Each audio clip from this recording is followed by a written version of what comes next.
où Jésus va revenir en tant que roi des rois et seigneur des seigneurs, il posera ses pieds sur le mont des Oliviers, la montagne se fendra par le milieu. Et les nations viendront pour vivre sous le leadership de Jésus à l'échelle mondiale. Ça s'appelle l'âge d'or, le règne de 1000 ans, le millénium. Jésus va régner sur la terre pendant 1000 ans. Et la Bible dit que ce sera un règne de paix, gloire à Dieu. Les anges seront au service de Jésus, les rachetés, les forces armées de l'Église de Christ, les forces vives du royaume de Dieu, vêtues de blanc, viendront servir le Seigneur Jésus. Alléluia. Et la Bible dit qu'il y aura ensuite une ultime révolte de Satan, parce que pendant toute cette période de 1000 ans, Satan et ses hordes de démons seront maîtrisés, le mal sera réfréné. Les hordes démoniaques seront mises sous verrou dans une prison préventive. Et viendra le moment à l'issue des 1000 ans où ces hordes seront relâchées, une dernière révolte sera menée par Satan. Et la Bible dit que cette fois-ci, dans l'Apocalypse, l'Écriture déclare cela, que Satan sera lié et jeté dans les tentes de feu pour l'éternité. Et la prison, cette fois-ci, sera définitive. Alléluia. Jésus a dit, vous avez reçu l'autorité sur la puissance du scorpion. Est-ce que vous réalisez quelle est votre autorité? C'est une autorité de domination au plan spirituel, contribuant au rafraîchissement de l'Église, contribuant à l'établissement du royaume de Dieu sur la planète et permettant ainsi à la société d'être transformée par le message glorieux de l'Évangile. Alléluia. C'est pourquoi rien ne pourra vous nuire, a déclaré Jésus, parce que votre mission entre directement dans le dessein prophétique de Dieu. C'est extraordinaire de considérer l'Évangile non seulement simplement comme un endroit où nous nous réunissons pour nous bercer avec de belles histoires concernant un homme extraordinaire qui s'est sacrifié sur une croix. Il y a une différence avec un tel message qui annonce la transformation des vies, des familles, des villes et des nations et même des continents et de la planète avant que Jésus ne revienne. Amen. La bonne nouvelle sera prêchée. Elle servira de témoignage à toutes les ethnies, à toutes les nations. Alors viendra la fin de cet âge-là. Alléluia. Vous êtes dans cette dispensation-là. Vous êtes dans cette dispensation-là. Une dispensation incroyablement excitante. Vous êtes nés pour participer au règne de gloire de Jésus conformément aux Saintes Écritures. Vous participez au rafraîchissement. Amen. Quand nous organisons des conférences de réveil, nous participons au rafraîchissement. Mais quand tu parles de Jésus autour de toi, tu participes au rafraîchissement. Quand tous les dimanches matins nous prêchons, nous participons au rafraîchissement. Amen. Quand nous tenons des cours bibliques et nous enseignons dans la Gospel Vision Academy, nous contribuons au rafraîchissement de l'Église. Alléluia. Tout contribue à équiper l'Église, à ressourcer l'Église, à vivifier l'Église, afin qu'elle soit vivifiée, qu'elle soit forte et qu'elle parle de Jésus. Parce que dans le timing de Dieu viendra ce moment où l'Église sera enlevée à la rencontre du Seigneur dans les airs. Amen. Et là, nous serons transformés. Alléluia. Ce qui est vil et méprisable deviendra glorieux, ce qui est faible deviendra fort. Nous allons recevoir, nous serons dotés d'une armure, je dirais spirituelle, d'un corps glorieux. Il sera tel une armure de puissance. Le corps que nous allons recevoir, nous dit la Bible, est glorieux. Nous serons glorifiés. Amen. Nous allons recevoir une capacité surnaturelle. Nous serons dotés d'une puissance incroyable. C'est le corps de résurrection. Et nous avons vu avec Jésus que Jésus était capable même de traverser les murs pour aller rejoindre ses disciples. Alléluia. Parce qu'il était doté d'un corps glorieux. Il est les prémices de la résurrection. Dieu soit loué. Dieu soit loué pour ces choses extraordinaires. 7e point. Tu es né pour régner sur toi-même. Et ce domaine du règne est important. Régner sur soi. Je dois régner sur moi. Ouh! Ça va, vous êtes encore avec moi? Amen. Ça vous parle? Ça vous parle de régner sur vous? Ça vous parle de régner sur vous-même? Oh, parfois c'est tellement compliqué. Un jour, le roi de Prusse, Frédéric le Grand, était en déplacement et puis là, il croise un vieil homme, un vieillard. Alors, il entame la conversation avec cet homme habitant de son royaume. Il essaye de discuter avec ce villageois et en le regardant, il l'interroge et l'homme discute avec cet homme sur ce grand cheval dans ses habits d'apparat Et l'homme lui dit, qui êtes-vous? Qui êtes-vous? Et donc il lui dit, je suis Frédéric le Grand, roi de Prusse. Et Frédéric le Grand dit au vieillard, et vous, qui êtes-vous? Et ce pauvre vieillard, vêtu de ses vêtements tellement modestes, répond, il dit, moi aussi je suis roi.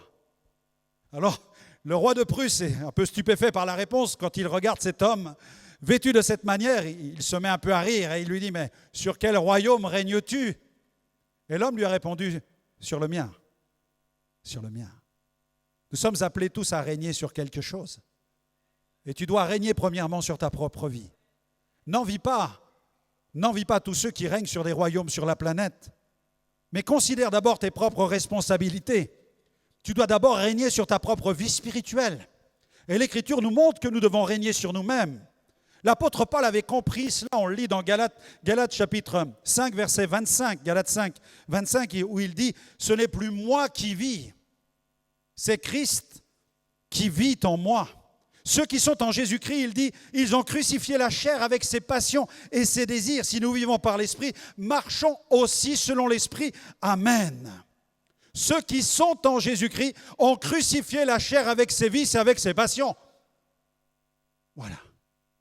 C'est Christ qui règne, mais c'est moi qui permets à Christ de régner sur moi.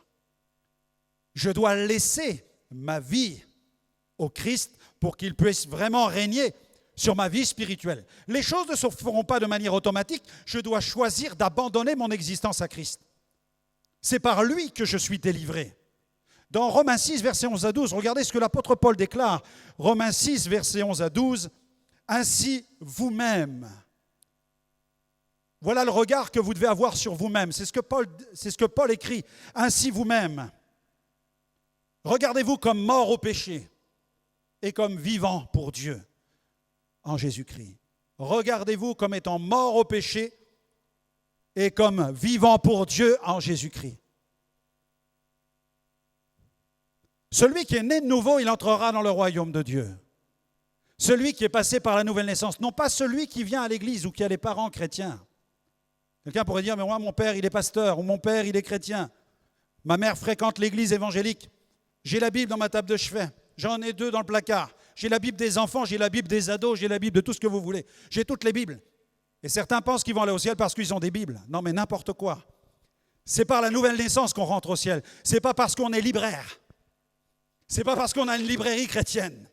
C'est pas parce qu'on a des livres sur la nouvelle naissance. Tu peux avoir tous les livres sur la nouvelle naissance que tu veux. Tu peux avoir même fréquenté toutes les églises que tu veux, aller dans tous les cultes que tu veux. Ce n'est pas ça qui va te sauver et te transformer. La question est claire. Est-ce que Jésus règne en toi? Est-ce que Jésus est le roi? Est-ce que sur le domaine de ton existence, Jésus est le roi? The kingdom, the dominion of the king. Et s'il n'y a pas de dominion, il n'y a pas de king, il n'y a pas de roi. Le domaine de ta vie, est-ce que Jésus est à la première place ou non? Si Jésus n'est pas à la première place, tu n'es pas encore en route vers le ciel. Il faut que tu fasses la paix avec Dieu et que cette paix soit sincère. Tu dois faire allégeance au roi des rois. Tu dois céder ta vie, lui abandonner ta vie pour qu'il puisse régner sur ton existence. Repentez-vous, dit Pierre, on l'a lu il y a quelques instants, et convertissez-vous afin que des temps de rafraîchissement viennent de la part du Seigneur. Tu vas te rafraîchir parce que pour l'instant, ça sent le brûler. Vous savez, quand le feu prend, la Bible dit que les cœurs sont comme enflammés par la puissance du péché. Tant que Christ ne vient pas, il ne peut pas rafraîchir l'âme de la personne. Elle est sous le feu de la justice de Dieu et sous le feu de son péché, qui est un feu destructeur. Et ça n'est que la repentance et la conversion qui nous fait sortir du feu. Ne suis-je pas comme un tison arraché du feu? C'est ce que nous lisons dans la parole de Dieu. C'est comme une épée de Damoclès qui pèse sur nous. Il n'y a pas un juste, pas même un seul. Tous sont péchés, tous sont privés de la gloire de Dieu. Vous connaissez ces passages. Il n'y a pas un juste, pas même un seul. On ne tire pas sa justice de son appartenance familiale. On ne tire pas sa justice des gospels qu'on écoute sur Internet et des vidéos qu'on regarde. On ne tire pas sa justice d'une fiche d'appartenance d'une église qu'on a pu signer il y a quelque temps. On tire sa justice uniquement de Jésus-Christ. La justice vient de la foi en Jésus-Christ, mais la foi, ce n'est pas simplement la croyance. Certains pensent qu'ils sont sauvés parce qu'ils croient que Jésus est le sauveur du monde. Mais mes amis, le diable le sait depuis longtemps. Et il est perdu. Savoir que Jésus est le sauveur ne sauve pas. C'est croire. Et Jésus dit, celui qui croit, il reçoit ma parole. Et Jacques déclare, ne vous bornez pas à écouter les Écritures, mais mettez-les en pratique. Sinon, vous vous trompez vous-même. C'est comme si vous vous regardiez dans la glace, vous vous êtes bien vu, et ensuite, vous oubliez à quoi ressemble votre visage.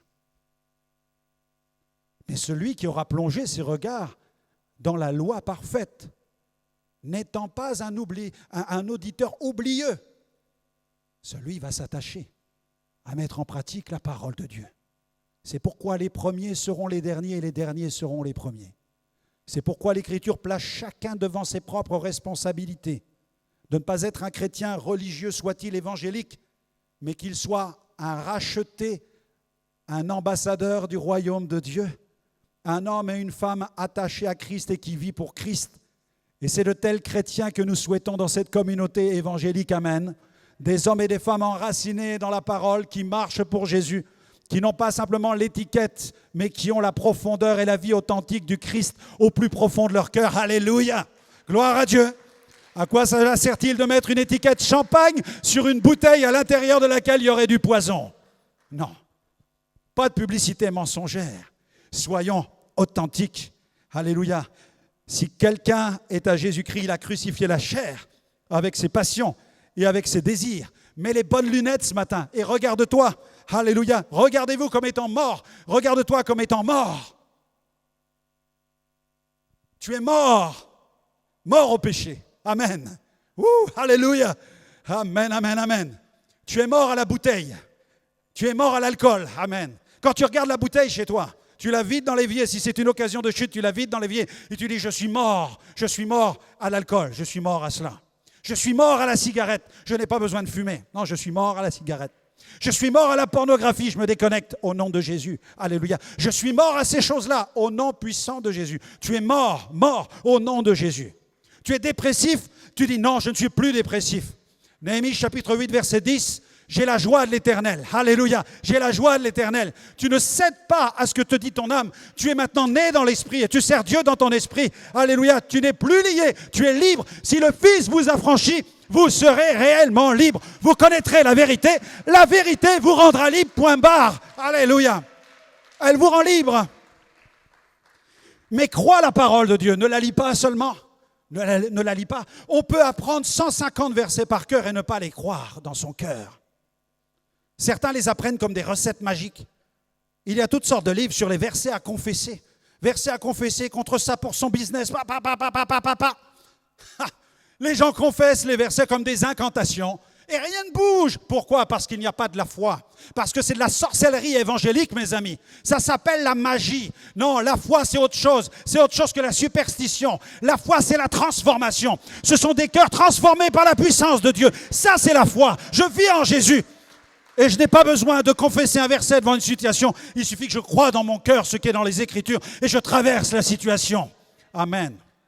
Si un jour tu deviens muet, comment tu vas faire? Quel verset tu vas confesser? Demain, si tu étais muet et aveugle, comment tu ferais? Faudrait que tu t'accroches à tout ce que tu as pu recevoir pendant toutes ces années et aller fouiller dans le plus profond de ta conscience et de ton âme tout ce que tu as reçu. Et là, je peux t'assurer que tu passerais des heures et des heures dans ton esprit, aveugle, muet, peut-être même sourd. C'est incroyable. Imagine une situation, quelqu'un qui devient enfermé comme cela. Il serait contraint de se souvenir de tout ce qu'il a appris et il passerait son temps dans son esprit à se remémorer ce qu'il a entendu un jour dans des réunions. Quelle était cette parole? Ça vous est jamais arrivé de vouloir retrouver un verset que vous avez entendu? Vous avez la moitié du verset, il vous manque la fin, vous avez le début, et il vous manque quelque chose. Et vous dites, mais c'était quoi? C'était où? C'était à quel endroit? Et ça vous turlupine, c'est là dans votre tête. Vous voulez retrouver ce passage et c'est incroyable. Imaginez qu'un jour vous soyez dans un endroit où il n'y ait plus la Bible. Il y a bien des croyants, vous savez, bien aimés sur la planète, des chrétiens sont persécutés. Et dans certains endroits, la Bible est interdite. Et des pasteurs viennent et prêchent. Et les chrétiens viennent avec leurs oreilles. Ils écoutent, ils répètent, ils apprennent. Ils n'ont pas la Bible, parce qu'il n'y a pas de maison d'édition, il n'y a pas de librairie. Parfois même, la Bible n'est pas traduite dans leur langue. Et c'est par la tradition orale qu'ils apprennent, qu'ils confessent, qu'ils déclarent les choses. Et ils connaissent des textes de la parole simplement parce qu'ils les ont entendus déclarés par quelqu'un. Lorsqu'il y avait le rideau de fer, bien des pasteurs ont été mis en prison. Mais en prison, ils n'avaient plus de Bible. Vous savez ce qu'ils faisaient? Ils confessaient les versets qu'ils avaient appris pendant toutes leurs années de vie chrétienne et de ministère. Ils les confessaient de peur de perdre la mémoire. Et dans les geôles, ils confessaient les versets de la parole de Dieu. Ils mettaient toute leur énergie pour se souvenir de ce qu'ils avaient entendu comme texte de la parole, et ils s'y accrochaient au plus profond de leur cœur comme à des promesses, afin que Dieu les secoure dans leur combat. Alléluia. Né pour régner. Je terminerai par là ce matin. Tu es né pour influencer. Amen. Amen. Vous aimez ce chant? Je suis né pour influencer. Amen. Je vais le chanter maintenant. Non, c'est une blague. Né pour influencer. Amen.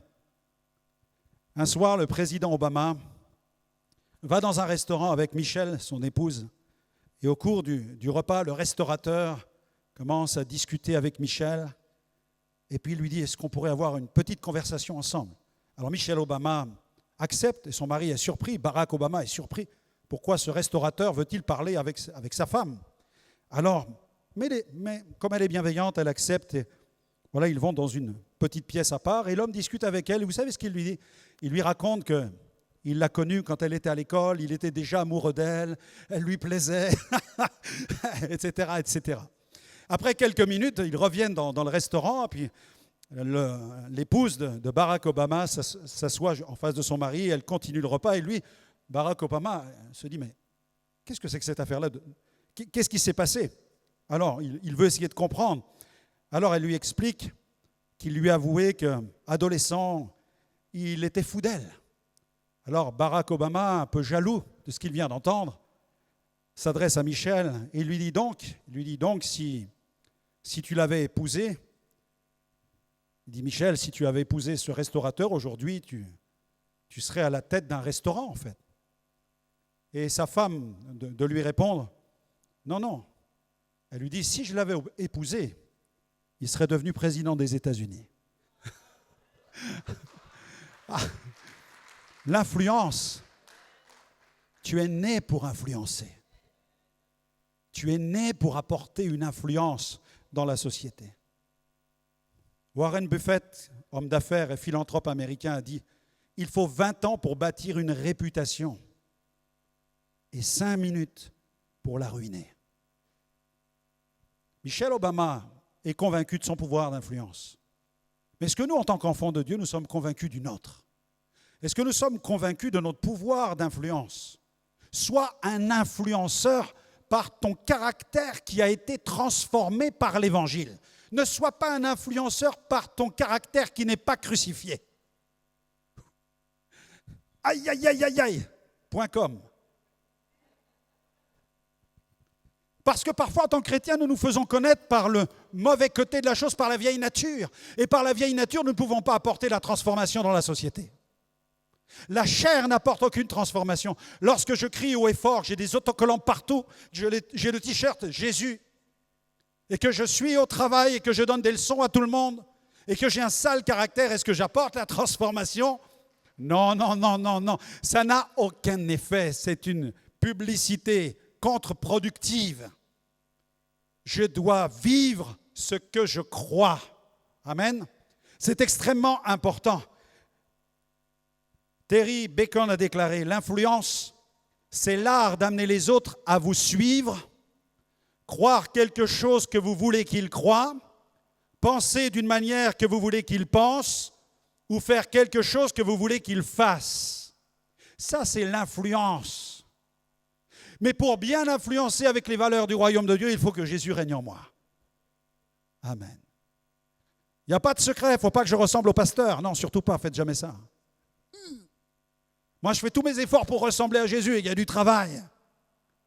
Mais chaque chrétien doit chercher à ressembler à Jésus. Nous sommes appelés à suivre son exemple. La Bible dit, tel il est, tel nous sommes dans le monde. Ouh là là, quand l'apôtre a écrit cela, j'ai dit vraiment, est-ce qu'il savait vraiment ce qu'il écrivait? Parce que je dis, Seigneur, c'est par la foi qu'il l'écrit.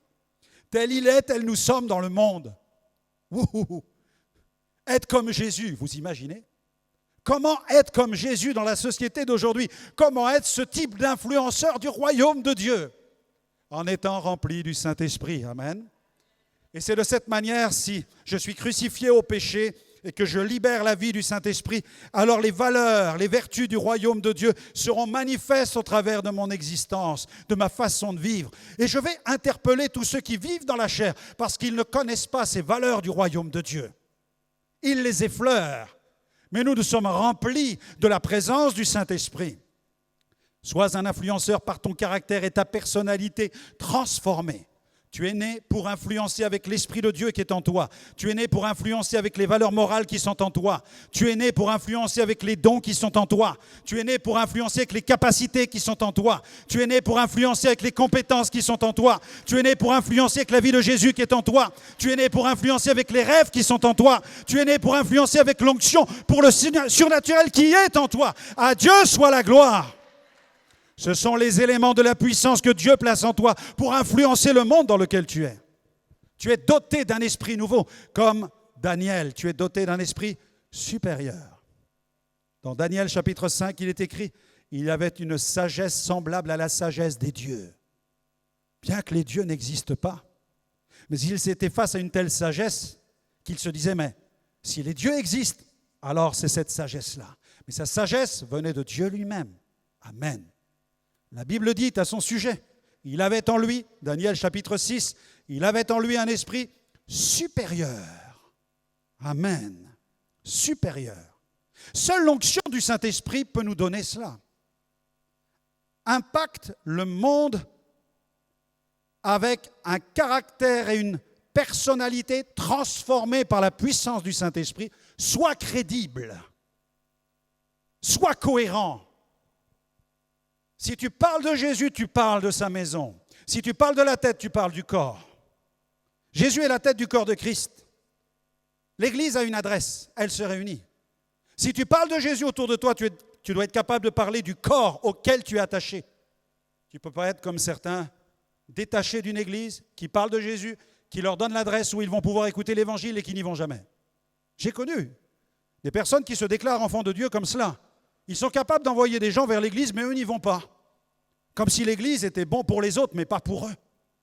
Mais la sagesse et la cohérence de Dieu, c'est que celui qui déclare être membre, selon 1 Corinthiens 12, il n'est pas un membre détaché qui fait ce qu'il veut. Non, il est attaché au corps. Il reçoit les directives du pôle stratégique qui s'appelle Jésus la tête. Alléluia. C'est pourquoi l'Église est composée des forces vives du corps. Et l'énergie que Jésus libère dans l'Église transite dans toutes les parties du corps. Et nous sommes ainsi au bénéfice de son onction. Alléluia. Dieu soit béni. L'Église, c'est tellement important. Amen. Imaginez le pasteur qui vous dise, écoutez, dimanche, je ne serai pas là. Il faut que j'aille à la pêche. Vous allez déjà vous dire, waouh, qu'est-ce qui est arrivé? Il a pris un coup de soleil. Puis le dimanche suivant, écoutez, je ne peux pas, j'ai bowling ce matin. Et le dimanche après, j'ai jogging. Vous allez dire, mais ce n'est pas un serviteur de Dieu. Est-ce qu'on pense que seuls les pasteurs doivent être fidèles au culte? Non. L'Écriture dit, ils étaient tous ensemble, assidus au temple, tous ensemble. Je ne peux pas prétendre être une personnalité tellement spéciale que je peux m'émanciper du corps et vivre tout seul dans mon coin. Comment vais-je grandir? Tu grandis au contact de tes frères et sœurs qui sont des gens extraordinaires. Amen. Dis-le à ton voisin, tu es extraordinaire et j'aime être assis à côté de toi. Amen. Alléluia. Il y en a qui ont du doute. J'ai vu un doute dans le regard de quelqu'un là. Non, tu n'as pas le droit de douter, tu dois croire. Dis-le à ton mari, oui chérie, tu es extraordinaire. Amen. L'Église, corps de Christ, naît pour influencer. Avec la puissance d'influence la plus puissante de l'univers, regarde, tu vas me dire ce matin, pasteur, vous venez de me dire que je peux influencer le monde avec mon caractère et ma personnalité transformée. Je l'affirme, oui, c'est vrai. Oui, c'est vrai. Mais écoute-moi bien, c'est le premier niveau. Le deuxième niveau, c'est avec l'onction du Saint-Esprit sur le caractère et la personnalité transformée. Avec l'onction, Tu es capable d'accomplir des choses inédites, des choses que personne n'a encore fait. Pourquoi? Parce que Dieu est créateur et l'onction qui est sur toi est une onction créatrice. Amen. Et l'onction qui est sur toi peut opérer d'une telle manière que tu vas produire des œuvres qui vont susciter la stupéfaction chez ceux qui te regardent vivre. Amen. Je prie pour que Dieu lève des créateurs, des hommes et des femmes qui seront préparés par le Saint-Esprit pour apporter la transformation dans la société, dans tous les domaines, que ce soit dans le domaine du transport, de l'automobile, de l'aviation. Ne croyez-vous pas que Dieu peut susciter de nouveaux ingénieurs avec une mentalité qui vient du ciel et du royaume de Dieu?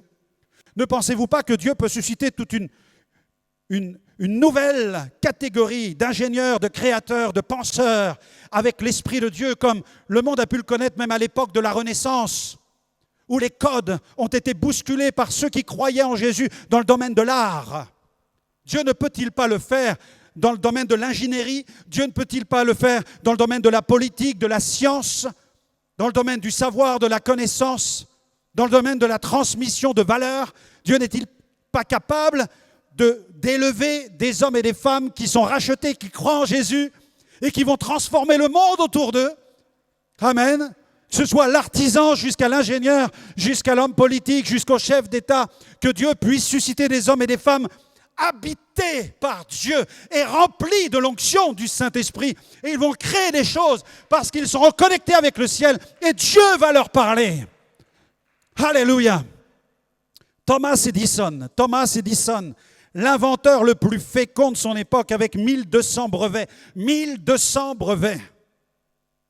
J'admire tous les ingénieurs, dit-il, mais il ajoute, j'admire surtout le plus grand d'entre eux, Dieu, le plus grand des ingénieurs. Amen. Dieu est le plus grand des ingénieurs. Parce que sa sagesse, il l'a reçue de Dieu.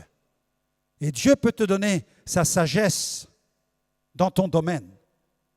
Dieu peut ouvrir les vannes, mais Dieu peut les fermer. C'est pourquoi tu dois être attaché à son corps. C'est pourquoi tu dois être attaché à sa parole. Parce que c'est là que Dieu répand sa bénédiction. Voici, oh, qu'il est doux, qu'il est agréable pour des frères et sœurs de demeurer ensemble. C'est là que Dieu envoie sa bénédiction et la vie pour l'éternité. Amen. Amen. C'est pourquoi nous aimons la présence du Seigneur. C'est pourquoi nous aimons l'Église. Parce que nous sommes dans la présence de Dieu, influencés par le ciel. Et ensuite, nous répandons à l'extérieur dans le monde cette influence qui vient d'en haut. Par l'Église, les dominations démoniaques sont confrontées à la sagesse de Dieu lorsqu'elles observent l'Église. Et les dominations angéliques sont subjuguées face à la sagesse de Dieu manifestée au travers de l'Église. Amen.